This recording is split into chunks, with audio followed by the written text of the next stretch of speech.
Yeah, so a couple things are happening here. First of all, it's weakening more than expected. It's interesting that the computer forecasts a model called the SHIPS model, which is kind of a statistical and dynamical model. They put a lot of different ingredients in and say, okay, how's that going to affect the intensity? It's been calling for this strong north hostile wind blowing over it. That's been in the model for the last few days, but the consensus has been that the hurricane would kind of push it off.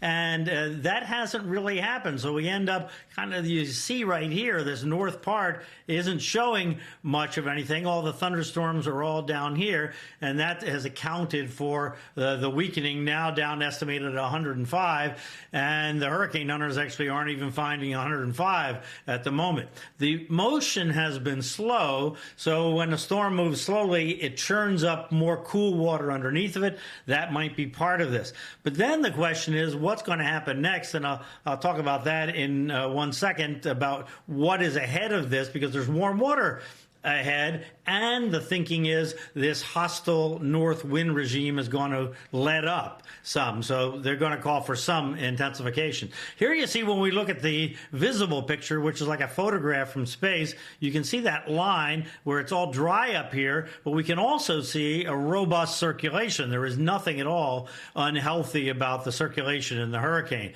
So it's still moving water. The air is still flowing around it like this. And as it moves forward, if that hostile regime lets up, that's all going to fill back in with thunderstorms to some degree. Exactly the degree isn't clear. So here's the analysis from the Hurricane Center in terms of how far out the winds extend. About 205 miles from the center at its largest diameter.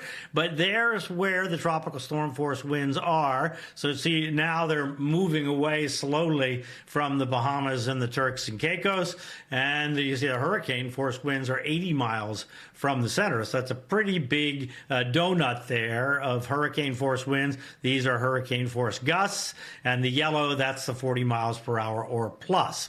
All right, here's the deal. So look at this as we put this thing in motion. So you can see the very warm water here in the mid-80s is going to pass over that.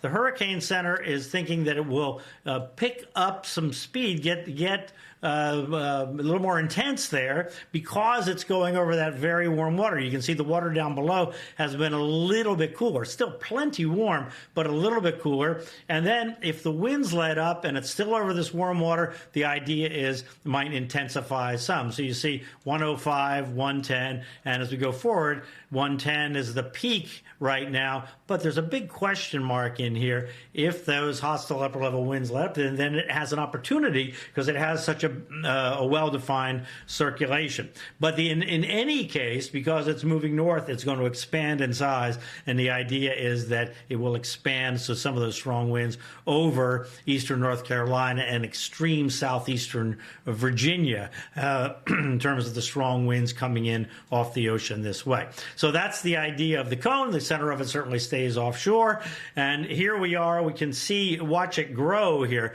Remember that this is the 40 mile per hour winds. Okay, so watch as we go forward in time. Here we are this afternoon, and look at it grow in size, the outreach of those 40 mile an hour plus winds. So here we are Wednesday, that's tomorrow late in the day, so that's tomorrow evening. And now remember, the circulation is coming this way, so at high tide tomorrow evening, it's going to be pushing the water in with the wind, with the swells, and with the tide. So we're expecting that to be quite serious on the Outer Banks and the vulnerable areas there. And then Thursday morning, this is when the wind is the closest. So the wind is going to come around like this. Now the water is already going to be high in the ocean. And remember that the swells emanate from the center. So you have the swells pushing in, you have the wind pushing in, and you have the tide pushing in. This looks like a very dangerous time here late on on Wednesday into Thursday. Now, here are the forecast water heights. You can see this area here, Cape Hatteras, north and south, up to 4 feet. This is above normal high tide. So you figure out where the high tide line is, stand there and imagine 4 feet of water, and then giant waves on top of that. I mean, giant scouring waves, 10, 15-foot waves on top of that, starting out at that extra 4-foot level above the normal high tide. And then you see up to about 3 feet to the south and on up to the north. So big storm surge risk there in that part of North Carolina up into Virginia. And then let's talk about the overall coastline. Here's what we're going to use, wave heights. Now, these are the significant wave heights, so this is the top third of the highest waves. That's how they kind of designate this, but just think of this as energy. There's the core of the energy, and then here it is spreading out. You see the reds there and the oranges? That's the energy spreading out, and the kind of brighter the color, the more red it is, the stronger the energy reaching the coast.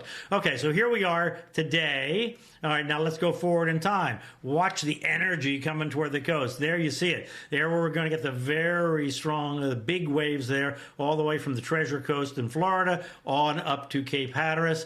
And then as this storm moves north, that energy moves up the coast. And then here we are in Cape Hatteras really getting hit Thursday morning. And then the whole beachfront from there all the way up to New England. That's Thursday. And then it slowly lets up as we even get to the weekend. So this is a long duration thing, going to take all week for us to kind of get past this, it looks like right now. Guys?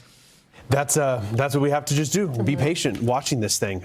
There's a lot of facets to this, Bryan, as you've been highlighting throughout the morning. We want to also mention a programming note because later this afternoon, you as well as the Deputy Director of the National Hurricane Center, Jamie Rome, will be participating in one of these Q&As. So it's great to have two of the brightest minds in tropical meteorology. We've been promoting it throughout the show this morning. To be expected. What might people be asking? Am I asking you to read people's minds? I think when we look at this morning at what we've got, maybe this is kind of an unexpected weakening phase that Erin is going through. It'd be interesting to know the thoughts at the NHC. Yeah, it will be interesting to see what they're thinking. I mean, they're going to be looking at what the hurricane hunters are telling them, obviously. But Jamie is also a storm surge expert. The storm surge system that we use today was really developed by Jamie and his team. He's now moved on to be the deputy director at the Hurricane Center. So I think there are going to be a lot of questions like, well, they say that the storm surge is going to be 4 feet, but they're talking about waves being 10 or 15 feet. What's the difference? Because that is confusing. You know, we talk about swells coming to the coast and waves and then storm surge, a lot of terms, but what does that mean in actual use in terms of what's going to happen at the coast? I think that Jamie's going to get asked questions like that because that always comes up every time we have these sort of events that are going to affect the coastline. It's fascinating, right? Yeah, and I agree with Bryan. It can be very confusing when you're trying to understand the behavior of the ocean when you have such a large disturbance offshore. And what was I going to say? I lost my train of thought with you, Bryan. I had an educated comment. And I lost it. I've been looking at Mike Seidel's shot, though, and Bryan, I know if you've been able to see it for the Outer Banks, notably in Rodanthe, these homes which are now unoccupied, it's just a matter of time before the ocean takes it away. So it's very much a function of what Jamie Rome's expertise is on storm surge, especially with these now storm surge warnings. Well, and we're already seeing, as Mike was showing, you're already seeing the water rise, right? The ocean is higher than it was because there's a cold front in there, you know, and very often when you have behind the cold front, you actually have that cool air that's pushing the ocean already ashore, and then that cold front's going to kind of get pushed away, get pushed to the north as the hurricane comes up, and then you're going to get an extra push. So this is going to be a little bit of a 1-2 punch, with punch 2 being a lot bigger than punch 1. But already, if you look at the flag flying, by the way, at Frying Pan Shoal, which is off the south part, this is down south of Wilmington and south of Wrightsville Beach, it is just flying out there. I mean, the wind is really flying. Frying Pan Shoal was a place that used to wreck ships and it was named for a ship that they put there to kind of tell the other ships the ships don't come this way. Now they have a research unit out there, and they have a camera that's on and a flag, which is kind of famous. So anyway, it's amazing to see the wind already blowing like crazy there in North Carolina. Yeah, and you know what? I will say, too, Katie Byrd was speaking to the mayor of Jacksonville about an hour ago, and this was the first situation where they've had to enact a lot of the procedures when it comes to dealing with any potential tropical system. How great is it that we were able to enact those procedures in practice, so to speak, Bryan, without a landfall? So while this is something to watch at the coast, depending on how far west you are, you may not even know there's something actually happening. So a better case scenario.